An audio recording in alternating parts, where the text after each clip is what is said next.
दोस्तों जय हिंद। स्वागत है आपका ज्ञान की विभाषा चैनल पर।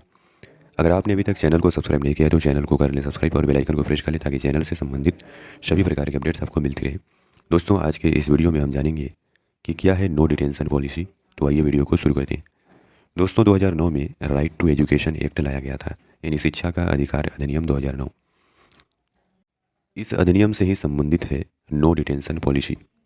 दोस्तों नो डिटेंशन पॉलिसी के तहत कक्षा 1 से कक्षा 8 तक के किसी भी छात्र को फेल नहीं किया जाता है, चाहे उसका परीक्षा परिणाम कुछ भी हो, उसे पास ही कर दिया जाता है।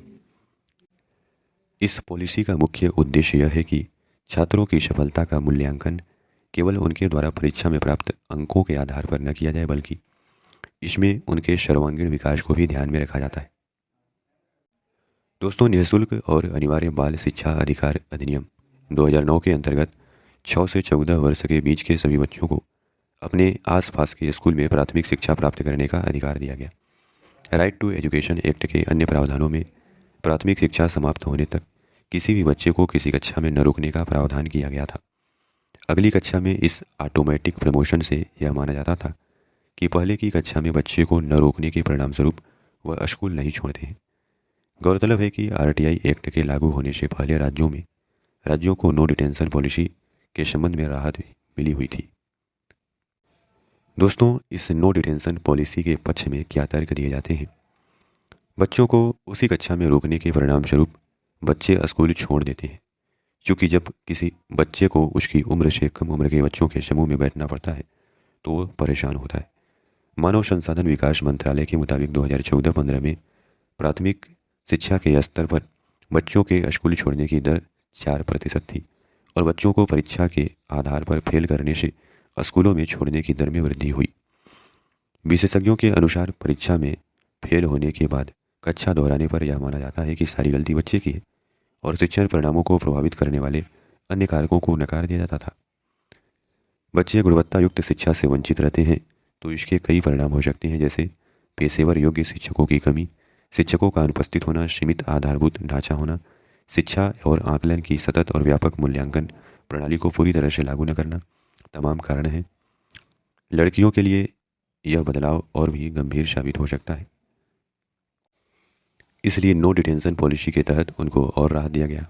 उनको किसी भी कक्षा में रोकने का प्रावधान नहीं किया गया। वो परीक्षा परिणाम कुछ भी हो लेकिन उनको पास करने का नियम बनाया गया था नो डिटेंशन पॉलिसी के तहत। और दोस्तों नो डिटेंशन पॉलिसी के विपक्ष में क्या तर्क दिया जाता है। स्वतः अगली कक्षा में प्रवेश देने से बच्चों में सीखने और शिक्षकों में सिखाने का भाव कम हो जाता है। केंद्रीय शिक्षा सलाहकार बोर्ड और राष्ट्रीय उपलब्धि सर्वेक्षण और आर्थिक सर्वेक्षण से पता चलता है कि आरटीआई एक्ट के लागू होने के बाद प्राथमिक शिक्षा का जो लेवल है वो गिरा है। गैर लाभकारी संगठन की रिपोर्ट भी यह बताती है कि ग्रामीण भारत में शिक्षा की जो वार्षिक स्थिति है, 5वीं कक्षा के सभी छात्रों का अनुपात जो कक्षा 2 के स्तर की पाठ्य पुस्तक पढ़ सकते थे 2014 में 48 से गिरकर 2016 में 47 हो गया है। यानी कक्षा 5वीं में है, 5वीं वाला बच्चा कक्षा दूसरी की पुस्तक को नहीं पढ़ सकता।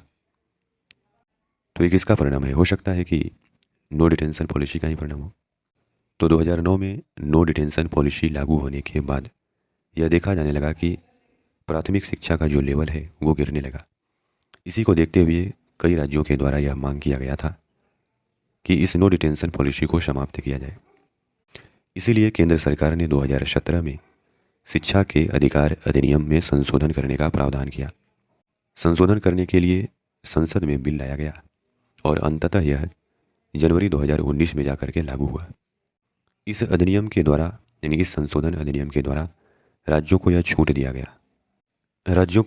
दिया गया कि वह निर्णय ले सकते हैं कि छात्रों को किन कक्षा में रोक करके रखना है और किन कक्षाओं में नहीं, यानी राज्यों को छूट दिया गया। और दोस्तों यह संशोधन विधेयक कक्षा 5 और कक्षा 8 में नियमित परीक्षा का प्रावधान करता है और यदि कोई बच्चा अनुत्तीर्ण होता है तो संशोधन विधेयक उसे 2 महीने के भीतर से फिर से परीक्षा देने का अतिरिक्त अवसर देने का प्रावधान करता है। ऐसे बच्चों को दोबारा परीक्षा में बेहतर प्रदर्शन करने के लिए 2 महीने की उपचारात्मक शिक्षा प्रदान करने का प्रावधान करता है यह अधिनियम। यदि छात्र अभी भी परीक्षा में उत्तीर्ण नहीं होता है तो राज्य सरकारें यह निर्णय ले सकती हैं कि उन्हें फेल करना है या पास।